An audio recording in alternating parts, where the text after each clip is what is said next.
जे सांगितलंय commercial gas देणार नाही म्हणजे स्टाफला जेवण द्यायचं कसं असं झालं। आता असा विचार चालू आहे का जीव द्यायची पाळी आली। इराण इस्रायल युद्धाचे पडसाद आता सर्वत्र दिसू लागले असून वसई तालुक्यातील हॉटेल्सना गॅस सिलेंडरचा पुरवठा होत नसल्याने हॉटेल व्यवसाय ठप्प होण्याच्या मार्गावर आहे। व्यावसायिक गॅस सिलेंडर पुरवठा होत नसल्याने वसई तालुका हॉटेल असोसिएशन मार्फत आपली भूमिका मांडण्यासाठी गुरुवारी संध्याकाळी वसईत पत्रकार परिषदेचे आयोजन करण्यात आलं होतं। या पत्रकार परिषदेत वसई हॉटेल असोसिएशनचे अध्यक्ष मोहन शेट्टी, उपाध्यक्ष शंकर अलवा, सेक्रेटरी विहंग म्हात्रे, सल्लागार प्रीतम सिंग व इतर पदाधिकारी उपस्थित होते। व्यावसायिक गॅस पुरवठा बंद करण्यात आल्यामुळे हॉटेल व्यावसायिकांची चिंता वाढली आहे। यावेळी हॉटेल मालकांना गॅस सिलेंडरबाबत माहिती देण्यासाठी पालघर जिल्हाधिकारी कार्यालयात बैठक आयोजित करण्यात आली होती। मात्र हॉटेल्सना यापुढे कुठल्याही परिस्थितीत गॅस देता येणार नाही असे स्पष्ट करण्यात आल्याने हॉटेल मालक संतप्त झाले आहेत।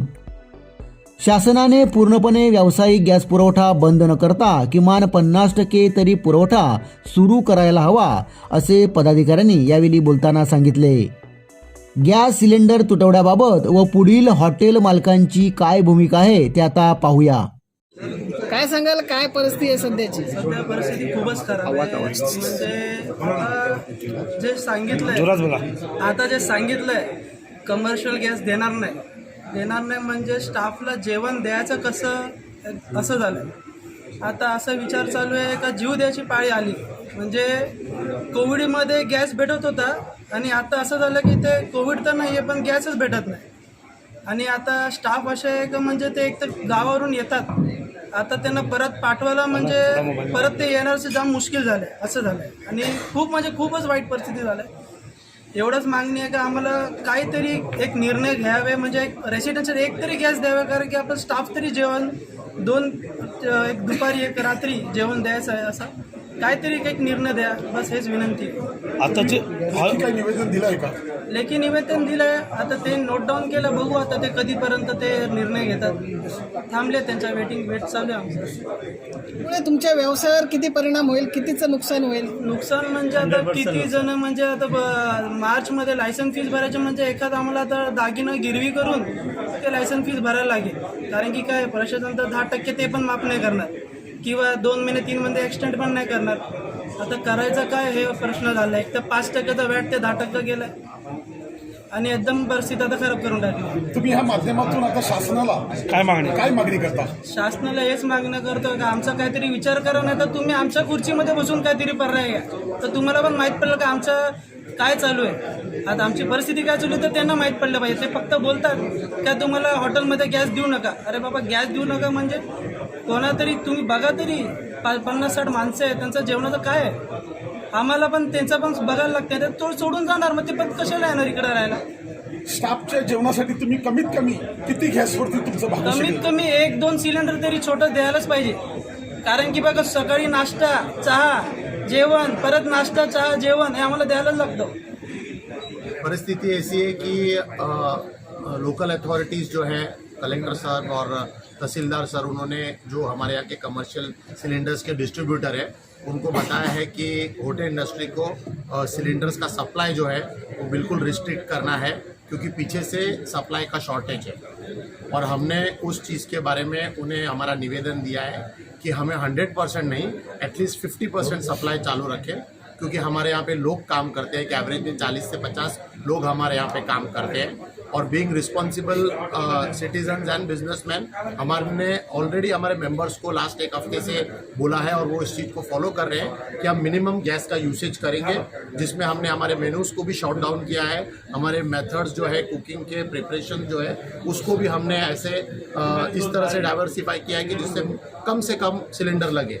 लेकिन अगर बिल्कुल सप्लाई बंद हो जाएगा तो हमारी इंडस्ट्री बिल्कुल जो है, जो कोविड परिस्थिति में बिल्कुल स्टैंड स्टिल पे आ गई थी, वैसा हो जाएगा। इसकी वजह से अपने व्यवसाय के ऊपर कितना परिणाम होगा, कितना नुकसान हो सकता है? सर, परिणाम ऐसा है कि आप सोचिए कि 50 लोग काम करते तो सीधा 50 फैमिली एक होटल से जो है वो इफेक्ट होती है। ऐसे हमारे यहाँ पे 350 तो हमारे मेंबर्स हैं, restaurants end bars end even normal restaurants भी हैं। इसके अलावा जो छोटे ईटरीज है जो हमारे अंडर में आते भी नहीं है, वो सबके सब फैमिलीज, यानी एक तालुका में आप पकड़ के चलिए कि 1000 से 1200 ऐसी ईटरीज मल्टीप्लाई बाय 50, आप कैलकुलेशन कर सकते हैं कि उतनी फैमिली सिर्फ एक तालुका में अफेक्ट होती है। इसी तरह से पूरा महाराष्ट्र और पूरे देश में कितने होटल इंडस्ट्री के लोगों को ये अफेक्ट करेगी, आप उसका अंदाज़ा कैलकुलेशन करके लगा सकते हैं।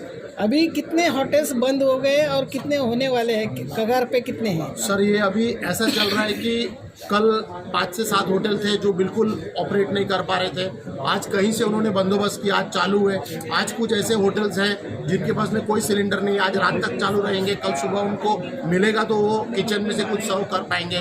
तो ये कैसा है, जैसे लाइट आती जाती है वैसे सिलेंडर से किचन कभी चालू कभी बंद, वैसा वाला सीन हो गया यहाँ। अभी इंडक्शन के ऊपर कुछ आप बना रहे हैं क्या कुछ? सर इंडक्शन पे कोशिश की जा रही है। इंडक्शन ऐसा है कि उसका जो फ्यूल देने का फ्रीक्वेंसी होता है, जो फायर पावर होता है, बहुत कम होता है। उसमें खाना गर्म किया जा सकता है या फिर ऐसा खाना जिसको लॉन्ग टाइम में बनाना है, जैसे दाल वगैरह है, खिचड़ी वगैरह, वो बन सकता है। लेकिन जो आला कार्ट रेस्टोरेंट की चीज़ें हैं और इवन जो अपने साउथ इंडियन फूड है जैसे कि डोसा है, उत्तप्पा है, ये सब चीज़ों को इंडक्शन पे बनाना बहुत ही मुश्किल है। मतलब उसमें सिर्फ ज़्यादा से ज़्यादा हम लोग जो है वो अपनी चीज़ें गर्म कर सकते हैं और सर्व कर सकते हैं। उस पर खाना बनाना बहुत डिफिकल्ट है। आपने जो मांग की है वो जब पूरी नहीं होगी तो आपका आगे का कदम क्या रहेगा?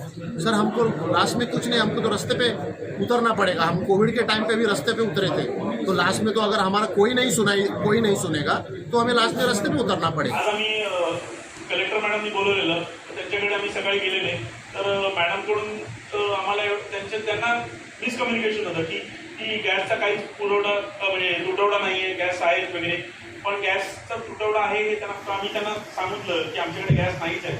आणि तर त्यांना सांगितलं आमचे स्टाफ आहेत 40 ते 60 स्टाफ आहेत प्रत्येक ऑर्डर सरासरी, तर आम्हाला 1 ते 1.5 सिलेंडर रोजचं लागणार, तर ते आम्हाला प्रोव्हाइड करून द्या, नाहीतर आमचे खायचे वांदे होतील, म्हणजे स्टाफचे खायचे वांदे होतील। तर तेवढी विनंती केली। काही हॉटेलमध्ये आता ऑलरेडी बंद झालेले आहेत, काही हॉटेल म्हणजे मॅकडॉनल्ड्स, डॉमिनोज सारखे, आणि आमच्या हॉटेलियर्सचे पण हॉटेल बंद झालेले आहेत। आणि काही जण ते कुठून ॲडजस्ट करतात, पण ते ॲडजस्ट कितपर्यंत, आज संध्याकाळपर्यंत, उद्या सकाळपर्यंत, त्याच्या पलीकडे आमच्याकडे गॅस नाही आहे, तर आणि आमची किचन चालू नाही ठेवू शकत।